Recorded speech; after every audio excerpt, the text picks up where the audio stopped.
Welcome to KMET 1490 AM ABC News Radio and the Southern California Business Report, a show dedicated to highlighting successful Southern California businesses and the people behind them, with Daryl McCance and Yvette Walker.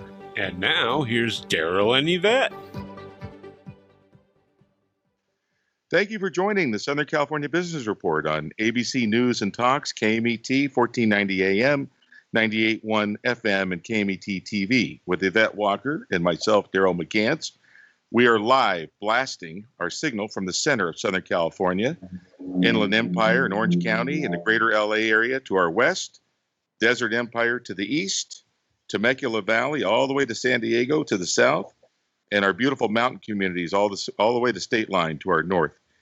Get us crystal clear live worldwide by going to Google Play or the Apple App Store and downloading the free KMET smartphone app today.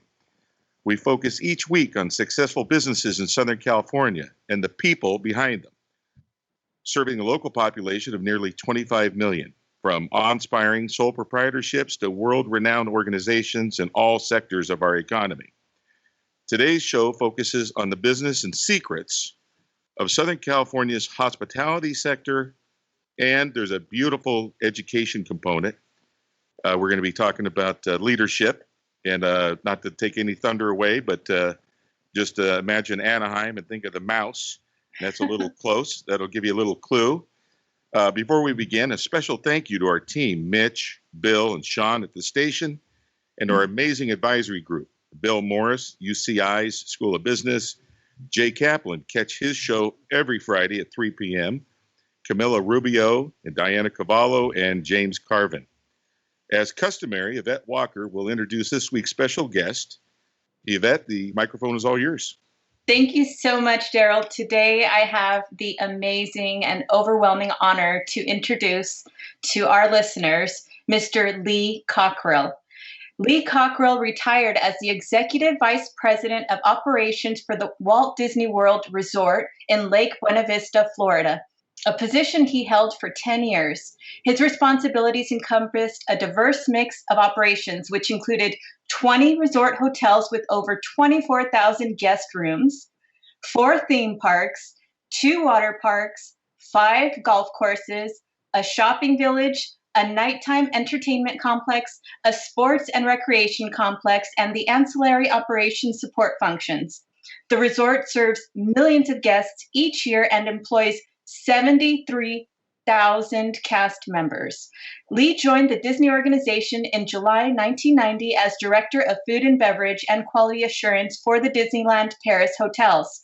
Prior to joining the Walt Disney World Company, he spent 17 years in various executive positions with the Marriott Corporation and 8 years with Hilton Hotels.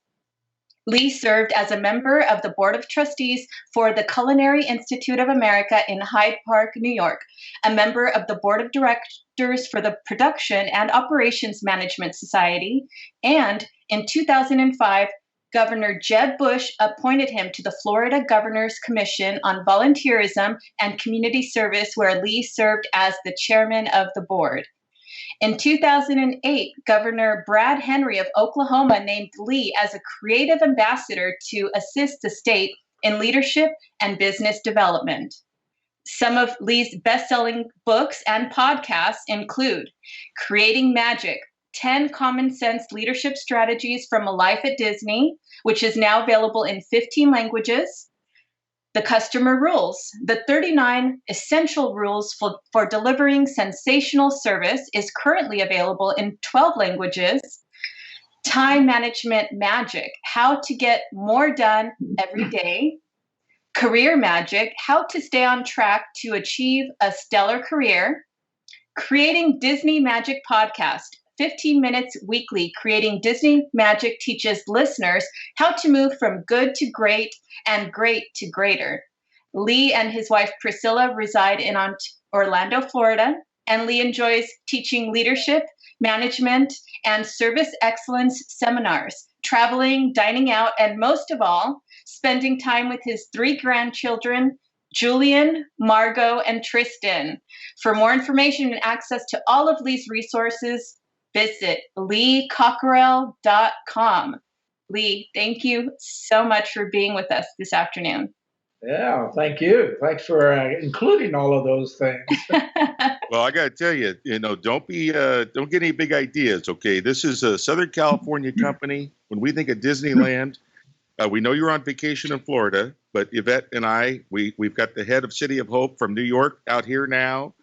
We've got a major player at Loma Linda University out here from New York. So when your vacation's done in Florida, we need you back here at World Headquarters for Disney.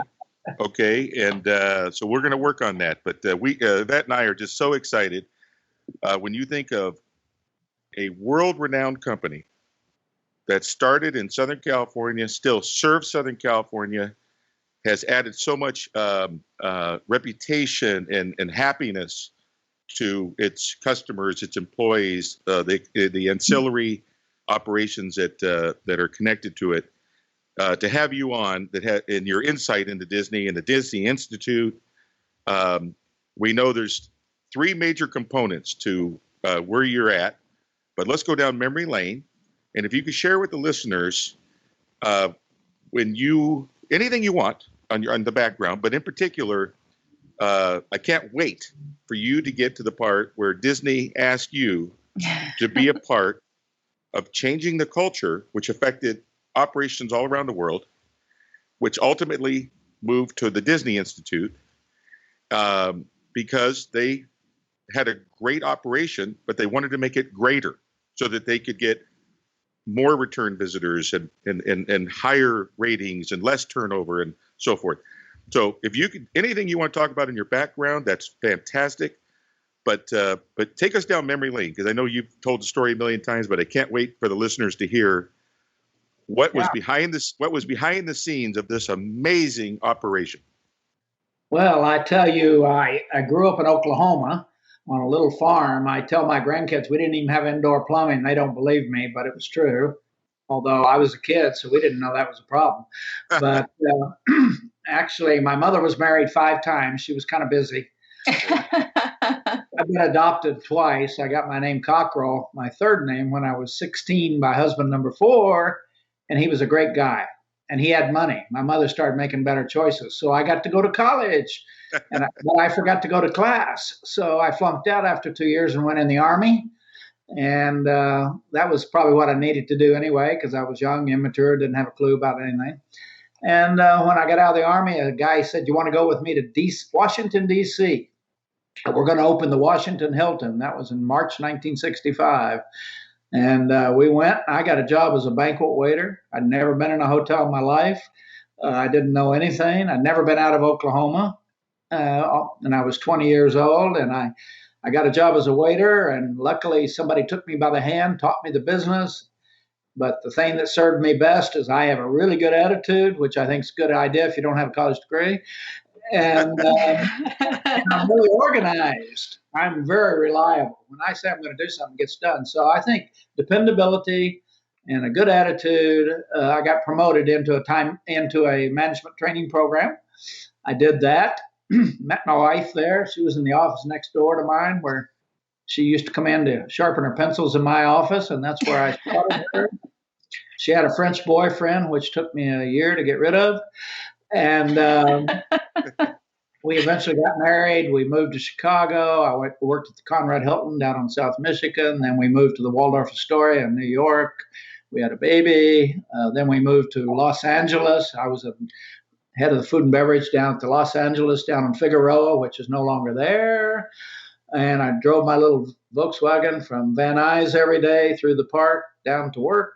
And and then I had a boss I didn't love, and he didn't love me. And so I quit, went to a job in Lancaster, Pennsylvania, doubled my salary, and got fired after 90 days. Oh my So my wife told me not to take the job, but I told her I know what I'm doing, which proves I didn't. And I eventually, 3 months later, got a job with Marriott. I eventually became the vice president of food and beverage operations. And I tell young people, the reason I got that without a college degree is I had become an expert in the food business. I had really paid attention. I'd done all the jobs. I'd been a cook. I'd been a chef. I had been a waiter. I knew the control side. I'd been in the accounting department. And it served me well, become an expert in something, you got something to fall back on. And so I worked for Marriott for 17 years. I got recruited by Disney in 1990 to go to France and open Disneyland Paris in food and beverage. They needed a food and beverage expert, so there it paid off again. And then about a year later, I got promoted to be in charge of all the hotels at Euro Disney, 6 1,000-room hotels. And then I came to Walt Disney World in '93, 3 years later, and was put in charge of the hotel division. And then 2 years later, in charge of all operations at Walt Disney World. And my son married a French lady while we were in France. So Disney gives you lots. And she produced 3 grandchildren, which is, yeah, that was pretty neat. And so that was my career. I retired when I was 62, and I started a consulting business. I wrote 4 books. I love to teach because I found out teaching is the way you get things done and the way people respect you, and you leave a legacy. When you're a teacher, you leave a legacy. When you're a boss, maybe people don't care that you're around too much. Bossing people around is not the way to get results. And I learned that teaching and being patient and spending time with people, and I love it. And that's what I'm doing today. I teach seminars and all over the world. I got clients in South Africa, Australia, New Zealand. I even went to Iraq during the war, to Baghdad, and did 13 seminars for the military and for the State Department. And that was amazing. And so it just has all turned out well. And people say, why'd you go in the hotel business? I said, I just happened to go in, but I was lucky. I liked it. It's really exciting, the hospitality and entertainment business, because every day is different. And I mean, it's when you're dealing with guests, man, anything can happen. And especially in hotels.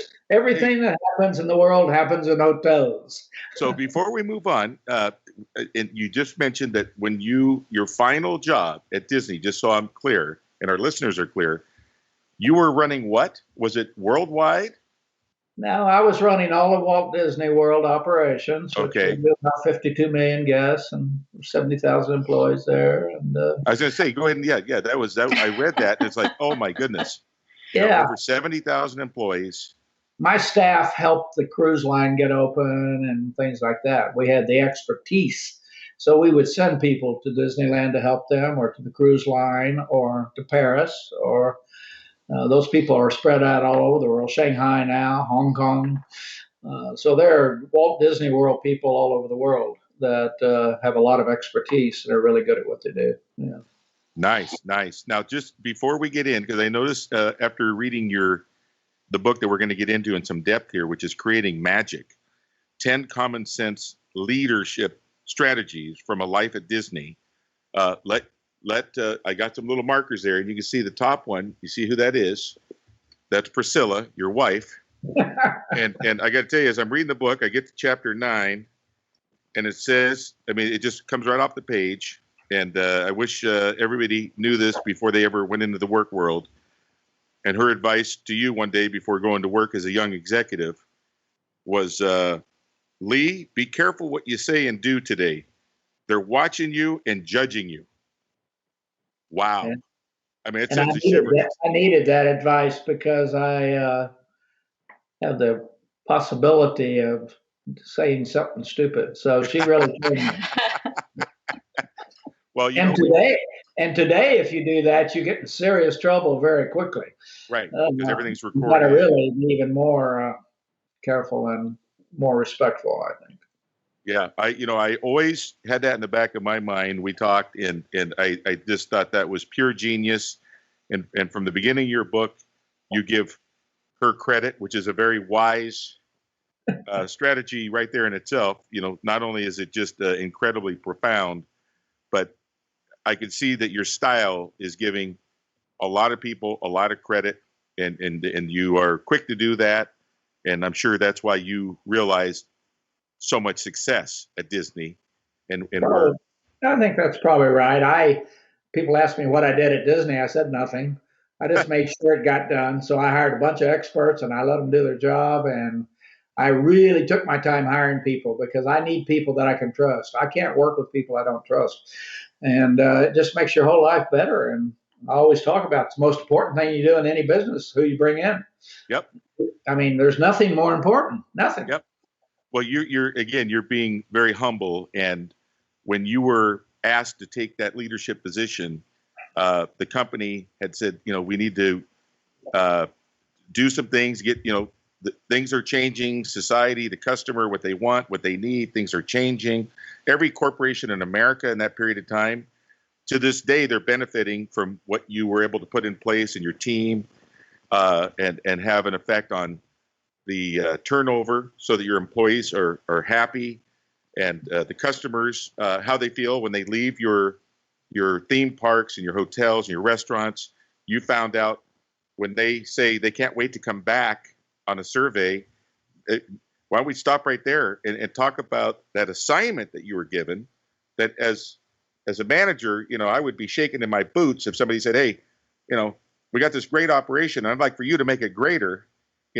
That would make a lot of people nervous. So kind of talk about that before we just kind of move along. Let's what was going through your head when you were given that opportunity, and you transferred from Europe over here to take on that assignment, I understand. And yeah, that's ambitious. Well, I had learned a lot about having a really rich culture where people wake up in the morning happy to come to work, and a place where everybody matters and they know they matter. At Marriott, I mean, the Marriott family is really incredible.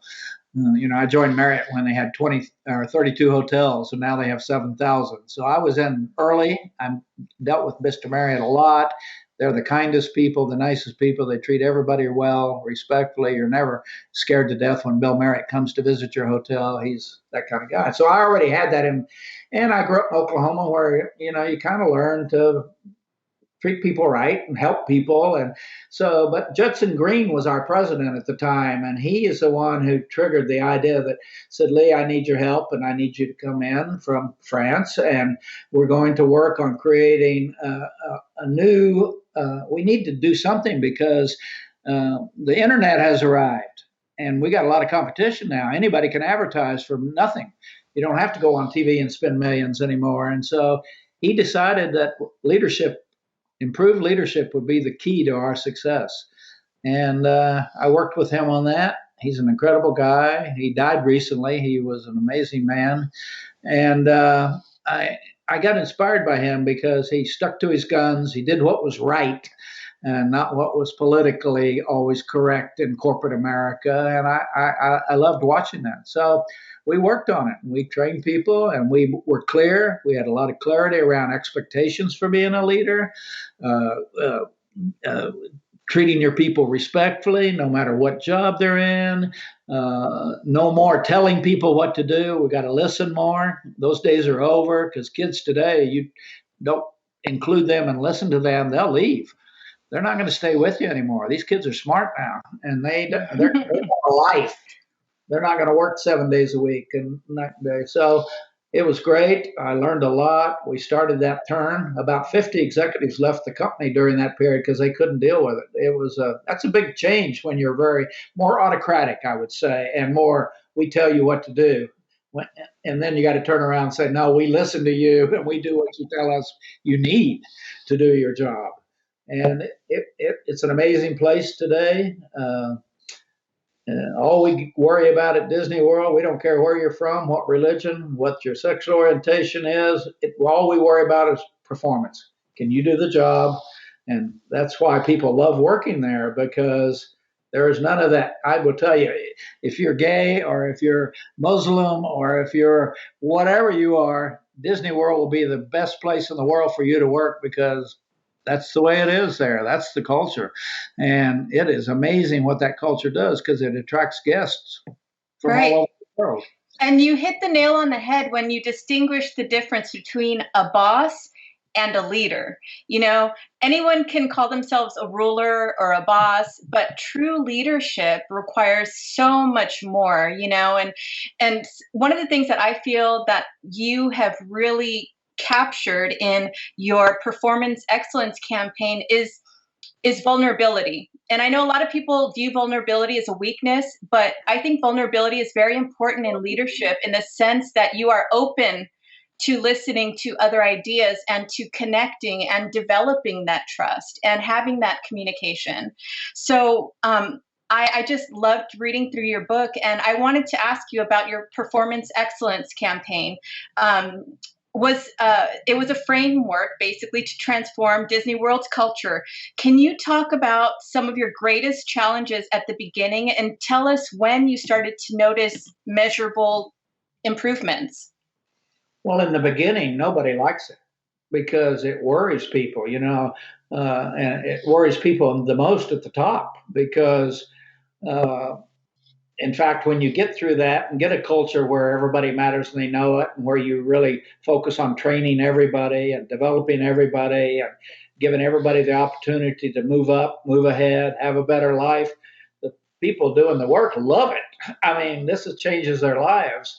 But there's a lot of resistance. I always say when change, you get lots of resistance. So you better be ready for it. It's kind of like having teenagers. You're going to get resistance. And they're not going to, they're going to think they're smarter than you, and it's not going to work. And we got to tell people what to do. And that's not true. It's harder to listen. It's harder to take the feedback. It's harder to make people comfortable to give you feedback without feeling intimidated. And you try to do that with your kids. So when they have a serious problem, they'll come and tell you, and they won't try to go it alone. So that was the resistance, I would say, and the obstacles were difficult. It took about 3 years before we started to see pretty good results, because every time we hired a new executive, we did a better job. Every time we hired a new manager, we did a better job. Every time we started looking at not only can you be a manager, can you be a leader? You can get things done, but you're going to have to get them done in the right way. You can't just get things done and run over people and leave blood in the street. And those days are over. And a lot of companies, I think most companies are getting there.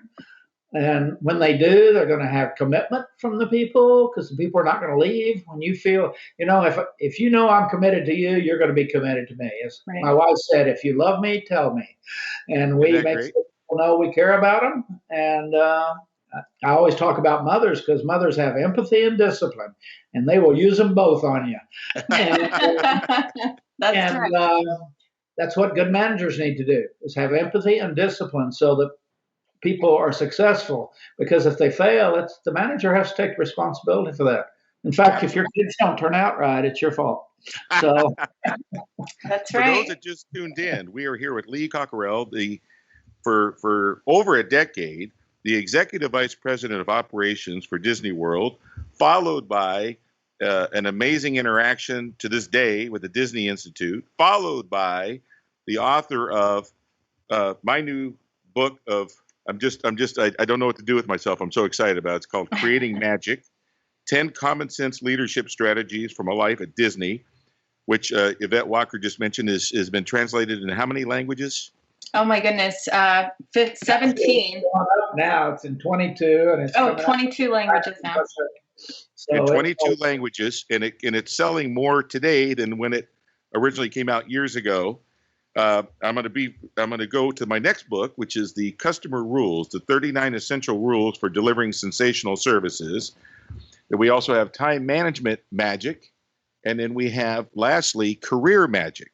So when we get back from break, we're going to get into that, because that's just what the amount of time, energy, the collaboration, and the willingness for Mr. Cockerell to distill into really clear language those things that a young person, a senior, and everybody in between can learn from his experiences.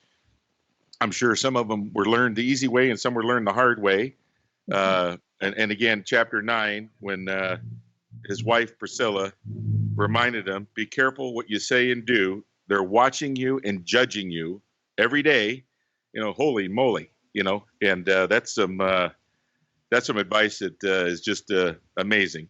But chapter by chapter, talking about what's involved in hiring, training, motivating, retaining, taking one of the most admired, loved companies in the world and helping them reduce the turnover, have people more than ever when they leave want to come back because they found out how important that was. We'll talk about that after the break.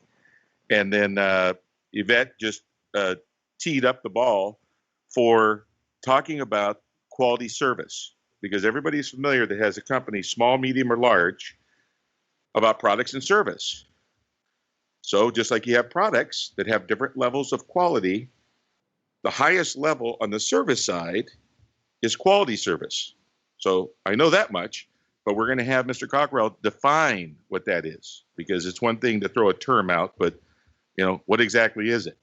So why don't we just talk about that for just a minute, and then we'll come back after break and kind of hit that little further. So just kind of a quick snapshot of what quality service is and what it is you learned at Disney and define that. Well, I would say at Disney and at Marriott and anybody that's got their head on straight, you always think about the customer before you make a policy, a procedure, an operating guideline, a rule.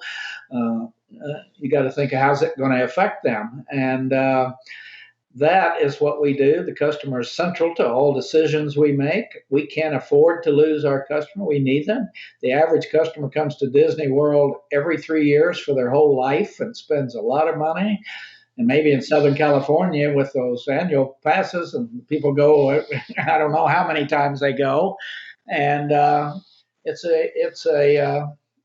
just something that has value, and it hangs in there, and we really focus on it to make sure that we're doing all the right things, to make sure that guests don't want to go to Vegas, or they don't want to go to Hawaii, or they don't want to go to anywhere else. And if they do go there, they're sorry because they have to come back how they're treated at Disney World, which is we try to make every guest feel special. Yep. We try to treat them as individuals. We try to show respect, and we make sure our people are trained and developed so you don't have any hassles. And when you do those things, people can't find that many places. So you can be great. It's up to you. When you raise your expectations and you raise them for your team, they will go there. Isn't that great? If you want to be average, you will be. If you want to be great, you will be. It doesn't matter. It's up to you. It's a state of mind. If I want to be great, well, if I want to be, every decision you make in your life is your decision. Yep. Well, when we get back from break, I'm going to have Mr. Cockerell peel that onion a little bit, because he's being humble, but he trained his people where what's thrown around out there in society is that it all starts with the customer, and he found out that there's a little that's not quite true. And when we get back from break, we'll find out a little bit more where it really starts, and that was an eye opener. We'll be right back. Thank you for tuning in. We'll be right back with Lee Cockerell, former executive vice president with Disney.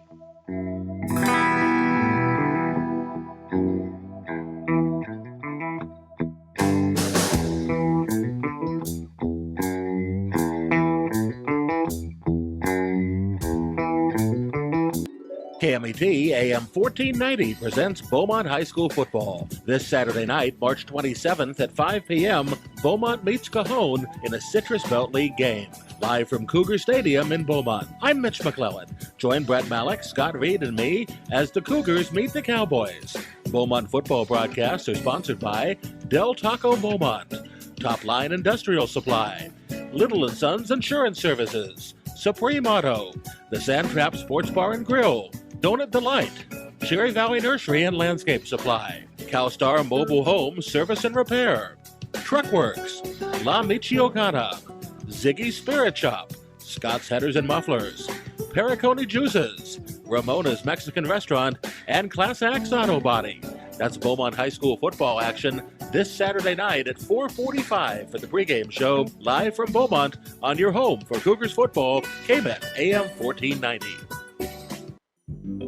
Join Daryl McCance and Yvette Walker each Tuesday at 4 p.m. on ABC News Radio, KMET, and Internet KMET TV for the Southern California Business Report. The show highlights successful businesses and individuals behind them. Daryl and Yvette interview the incredible people managing these enterprises that range from awe-inspiring sole proprietors to world-renowned organizations. The Southern California Business Report, Tuesdays at 4 p.m. on KMET AM, FM, and Internet KMET TV. Take KMET 1490 AM with you everywhere you go by downloading our free smartphone apps found on the KMET website, KMET1490am.com. You can also go to the Google Play Store or the Apple App Store on your phone to download the free app. Now you can listen live or play any of your favorite programmers' podcasts using your smartphone. Go to KMET1490am.com and download your free phone app today. You're listening to the Southern California Business Report on KMET Radio, 1490 AM, Ontario, Rancho Cucamonga, Redlands, and Palm Springs. ABC News Radio.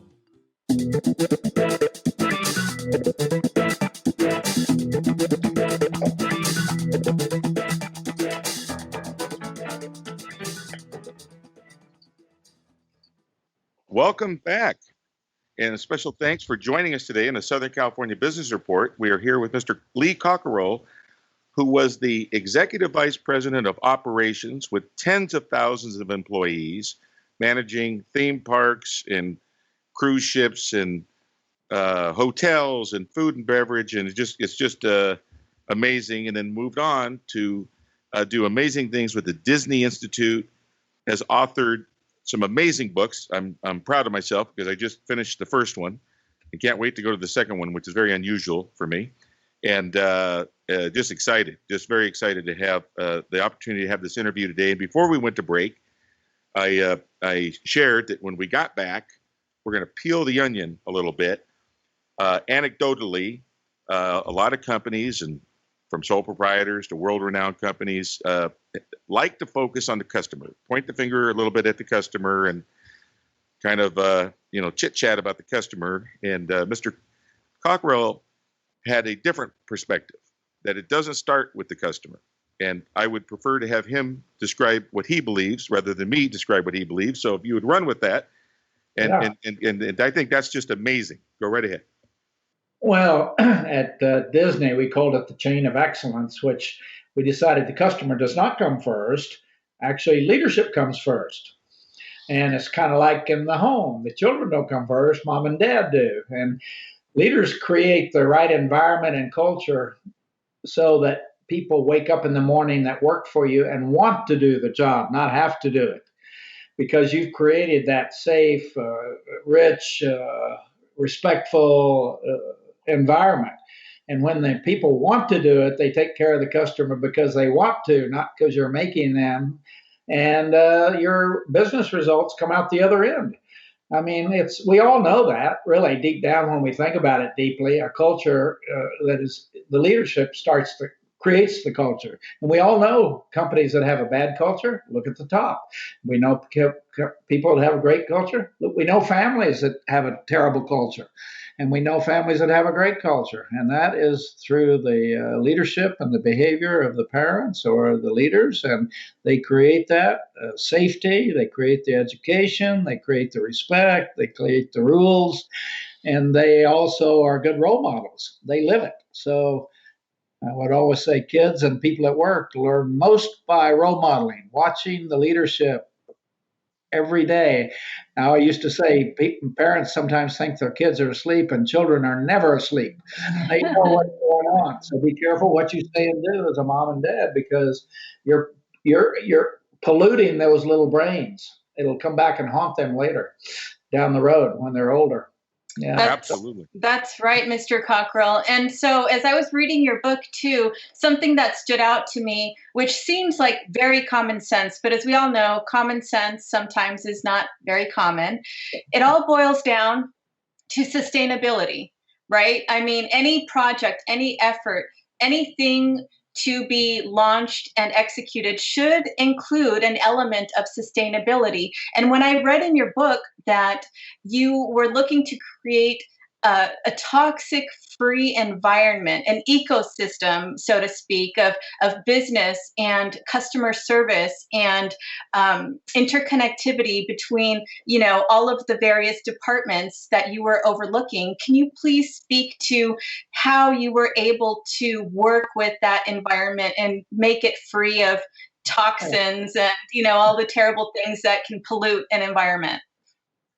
Well, I think we all need to understand what we're trying to do. And people would say, "What did you do at Disney?" I said, "Well, my title was executive vice president, but it should have been chief environmentalist." Because my goal was to figure out what do I need to do and provide for this team so that they have an environment where they can do their work, where they're not intimidated, where they feel good about what they're doing. And so the way we do that is, number one, we hire the right people. And we're very clear with them. There may be bigots and racists at Disney, but you'll never hear it. They better be quiet because we do not. I mean, that's a clarity, being clear with people.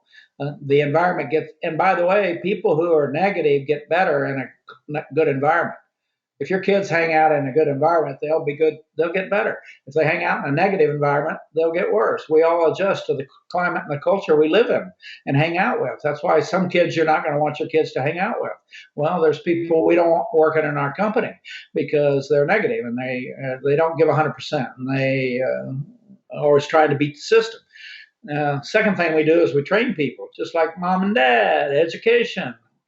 And when you hire great people and train them, it's incredible what happens. And they've had better, they feel better about themselves, more self-confidence, more self-esteem, more respect. Because when you're teaching people, you're really giving them something that is going to help them their whole life. And last, we create this culture where people wake up in the morning and want to come to work, not have to come. And this place where everybody matters and they know it. And I always tell people, if you want to make sure people know they matter, tell them. Don't keep it to yourself. That's why my wife said, "Love me, tell me," because we get in bad habits. We think, well, it's not. Appreciation, recognition, and encouragement is the fuel that drives human performance. Everybody wants it. Everybody needs it. And when you give it sincerely, not to manipulate people, sincerely, you can take introverts and turn them around because they're suffering maybe from not feeling like they are somebody. People underestimate what they can achieve. They underestimate what they can do in their life. And when you have the right environment, people get better. People one day wake up and say, "Oh, maybe I could do that," because you built their self-confidence, self-esteem, and belief in themselves. And that's not hard to do. That's basically what you do all day with your kids. Exactly. Build their self-confidence and self-esteem and know they can do. And that's an environmental issue. That doesn't happen by accident. That's Absolutely. Right. And that's cultivating an environment where everyone that is a part of that environment can actually flourish. And that's what's so beautiful about your efforts for Disney. Well, your kids knew you were going to take them to football yesterday. Yes. You blew me off and went to football practice. And you did the right thing. For those that just tuned in, we're here with Lee Cockerell, who was the Executive Vice President of Operations, Disney World, with tens of thousands of employees, and was given the small task of changing culture, improving reducing employee turnover, and now they have the reputation of having the lowest. They're number one for retaining people, and their average is a third of the industry average. So I mean, they've just really mastered that and have more people want to return and experience the Disney experience. Now, would love for you to be selfish right now. Yvette Walker and I, we always look for secrets, and you've already given us so many secrets already so far that we want you to be selfish and spend just a minute talking about your 4 books that are out. Just give the listeners a snapshot of what they are. And then we want to talk about your academy for those young people out there, seniors and everybody in between that oftentimes will get a formal education, but they're really not prepared to go and take on a huge responsibility. They might want to, but they may not be prepared. So if you could take the floor and just spend a second and share with the listeners what they can expect to get out of these books. I mean, the amount of effort that you put into them is overwhelming. Well, the first one, Creating Magic, Common Sense Leadership Strategies, is just that. That's pretty much the recipe book, how Disney puts it together. And it's the first strategy is, remember, everybody is important. And if you don't believe that, you're never going to get success in life if you don't believe everybody's important, no matter who they are. And the second book was the customer rules. And those are simple, common sense rules that if you do them in your business, they cost nothing, most of them. You will have repeat guests. You'll have loyal guests. They will be committed to you. They will keep coming back. And your finance people will like it because they don't cost anything to speak of. And the third one, it was time management magic. I've been teaching time management for 35 years because it's the thing that turned my career around. Discipline.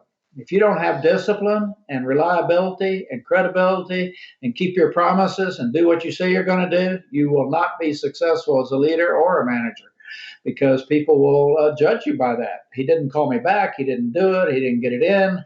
And that book, that time management alone is amazing. I mean, it is. I get notes every week. People tell me that from 25 years ago, Lee, I took your course at Marriott. 25 years ago, I took it at Disneyland Paris, and I'm still using it today, and it's made a difference in my life because most kids don't get it in high school or college, so they don't have a system for everything that comes at you in life, and it just keeps coming more and more and more. First, you're a kid, and then you're in college, and then you get married, and then you have kids, and then you got a soccer game. Your mother-in-law's flying on Monday, and you got to go take kids to football practice and pick up the laundry, and your husband's flying out of town, and and next thing you know, you're suffering from anxiety and depression because you can't keep your life under control. This is not about time management. This is how do you keep your whole life under control? Your health, your retirement, your parents, your grandparents. How are you you're going to have to get involved in these things. And half the people haven't even thought about most of the things they're responsible for. I mean, this is serious. Yep. If you don't take care of your health, nothing else matters. Yep. That's true. And if you don't take care of your family, nothing else matters. That's right. And if you don't take care of, my wife said, she told me, take care of yourself, Lee, so you can take care of me, and then you can take care of your business. If you have any time left over, you can help Kim Kardashian with her problems. I might even let you play golf, but you got to take care of the top three first. You're not ever going to be successful. Yep. If you don't feel well, you're going to procrastinate. And the last book is career management. And I talked about how to overcome obstacles in your career. You are going to run into a boss you don't like. You might get fired. You might get passed over. A lot of things are going to happen to you in your career. Maybe your fault, maybe not. But this is about how to get over it, get up, get going, get back at it. Too many people stop when they have an obstacle. And when you have a stop, you're going to have obstacles. I don't care who you are. I don't care if you went to Harvard and you're the smartest, best looking guy in the world. You're going to have disappointments and obstacles. And it depends how you overcome them. Because most people don't get fired for their intelligence. They get fired because of their behavior, the way they take things, the way they're disrespectful, the way they talk to people, inappropriate jokes, sexual harassment. Nobody's getting fired because they don't know what to do. They just are doing the wrong stuff on the side. And I tell people today, don't do it. You and young kids, don't put it on Facebook. Don't say it. Don't do it. It'll come back and haunt you. Don't get a WDI. Don't get a comment that's recorded of a joke where you're making fun of black people or gay people or whatever. It'll take you out. And it's hard to come back. So those books are meant to upset people and to get them focused and understand it's never too late to get better. You can get better, but you got to do something about it. You got to learn. You can't get better by sitting on your couch. And so that's why I wrote them. They're very direct. They're very don't blame me. You're not a product of your circumstances. You're a product of your decisions. That's right. And if you made the decisions, it doesn't matter if you were poor. You don't have to be poor. It doesn't matter if you're overweight. You can be not overweight.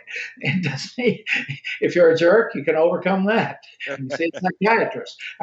But you don't be blaming everybody. Now talk about the Academy. And the Cockerell Academy has 10 courses on it related to these subjects. We have 30 things young people need to know to get into the workforce. Simple, common sense things. We're teaching people how to make sure they put their email address and their phone number on their signature and their time zone.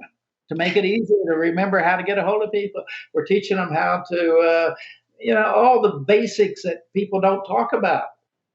Yeah, and if you don't know, you don't know. No, right. And somebody had to tell all of us what it is we it know, or takes we wouldn't half know. an hour to learn this. Yep. And we have time management course. We have a daily planning course. We have worldwide customer service course, which is 39 10-minute courses. We have better decisions, how to make better decisions. In fact, that may be the most important thing in your life. This is where most people are screwed up because they made bad decisions. They didn't think them through. They didn't get somebody to help them. They didn't run it by somebody. They impulsive. Time management may be the second thing. You make the bad decision, then you don't. I mean, these are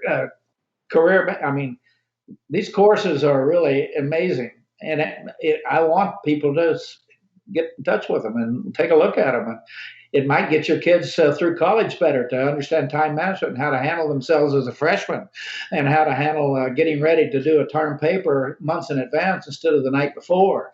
And all the things. The earlier you start on anything, the better you get. The outcome is better. Well, I was upset you didn't write them 30 years ago. That's when I needed them. I know. But I still need them. We can make sure that you're not the last failure. Oh man, you asked for that one, Daryl. I walked right into that one. I know. We all. This is the main point on this. Is these are things people should know before they have to know. Correct. And when you know it, that's how all you know is what you know, and that's how you behave. That's how you talk. That's how you relate to people. That's your courtesy, your manners. Like Yvette's teaching her children to say please and thank you and excuse me and I'm sorry, and I mean those things matter. Yes. And it's people, so funny you people say that. judge you on those. Listen, I'm still stuck on chapter 9. Priscilla traumatized me when she told a young Lee Cockerell before he went to work, Lee, be careful what you say and do today. They're watching you and judging you. And you know what? She said that because I was a very insecure young man because of the way I grew up in a family that was dysfunctional. So I was insecure, which made me sarcastic. And when you're sarcastic, you can get in a lot of trouble really fast. Yeah. Well, and it was a cover-up for being insecure. And I had to work my way out of that because sarcasm hurts. And, we're all insecure about something. And I think your four books are really designed, as Yvette said a minute ago, they're really designed to help people create a toxic-free environment, so that you can make sure that the impact you're having on others, as you shared with your employees, tens of thousands of employees at Disney, one of the most admired companies in the world, it doesn't start with the customer. It starts with the leaders. It moves to the employees. That way, when that customer encounters you, they have that quality service because it was all mapped out. And that's the formula. And it's so admirable that you took the time and put in the collaboration, because I'm sure you needed it like a hole in the head. It had to be a work of passion to write these books. Some people, they're like a little Energizer bunny, and you're apparently one of those. And for you to be unselfish and take lessons learned and your insecurities and be willing to put them in writing. Well, the French say there's 3 ways to leave a legacy. Have a baby, plant a tree, or write a book. There you go. Well, I got 2 of the 3 down. I have 2 of the 3 down too. So plant a tree this weekend. I love it. Well, I love Lou Holtz that wrote a couple of books. He goes, I've written more books than I've read. So yeah. And I'm sure Yvette's looking forward to Daryl becoming such a better person after reading these books. Oh, yeah. Oh, no, Daryl's the best. We already know that. There'll be Daryl before Lee Cockerell, Daryl after Lee Cockerell. I tell you what, we are so honored to have you on. Yes. And I believe that everybody that's listening, Yvette Walker and I are very serious about putting very quality content. Very high quality content, like you have quality service was your objective. Our commitment is very high quality content. We've had some amazing guests on, from the CEO of this company to the CEO of that company, from City of Hope, one of the most comprehensive cancer centers in the world, that, if they can catch something stage 1 or stage 2 now, they can cure between 90 and 95% of all cancers. So It's really just overwhelming. And today, obviously, we're focused on hospitality. And, I always tell both my sons, you got to be having fun. It's great to work hard, but, you got to have fun. You got to enjoy what you're doing, because if you enjoy what you're doing, you'll love going to work. And so many people don't have that experience. I had it very young, where I was humbled to work for a company that was similar to the Marriott and Disney, where I couldn't wait to go to work. I was treated so well, and I retired from that company. And for you to share your insights and your history, that you're with this company, it worked out. I was with that company, it didn't work out. But I kept picking myself up and moving on down. And that's why we want you back in Southern California. We appreciate you're in Florida, but we got to get you relocated back out. We need you here. Yvette, do you want to talk about what's coming up next? Absolutely. Well, in addition to that, I want to ask Mr. Cockerell to, on the air, commit to coming back and being our guest in the future. We're going to put you on the spot, Mr. Cockerell. Yes. I love it. I would love to, because I love to do this. Wonderful. And I say, remember, leadership is a cancer. If you catch it early, you can fix it. Perfect. Okay, so friends, let's talk about how you can find us. You can look for us on Facebook, YouTube, LinkedIn, and Instagram. Check us out on scbrtalk.com, and don't forget to download the free live streaming app on Google Play or the Apple App Store. Check out our YouTube channel and download our interview with Dr. James Hammond, Superintendent of Ontario Montclair School District, the district that is the third largest elementary school district in the state of California, with nearly 20,000 pre-K through 8th grade students in 26 elementary schools and 6 middle schools. Next week, we will have guest Bill Hoffman, curator at the Big Bear Alpine Zoo, a rehabilitation facility offering injured, orphaned, and imprinted wild animals a safe haven, temporarily while they heal, or permanently as they are unable to survive on their own in some instances. But please don't miss it.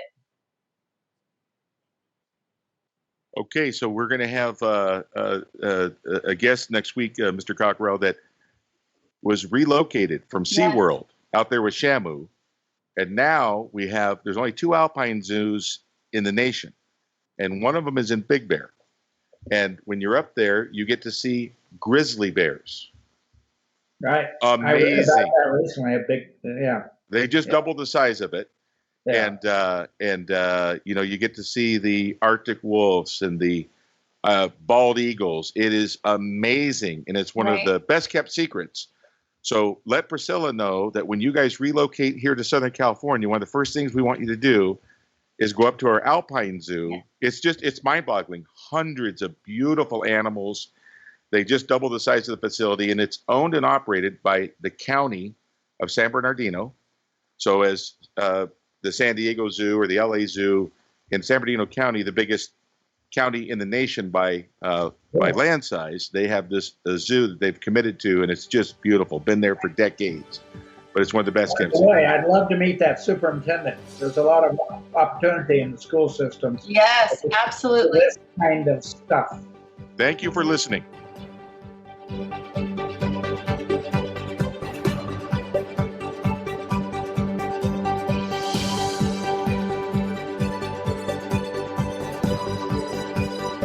This has been the Southern California Business Report with Daryl McCance and Yvette Walker on KMET 1490 AM ABC News Radio, a show dedicated to highlighting successful Southern California businesses and the people behind them. Log on to the show's website and remember to visit the podcast page.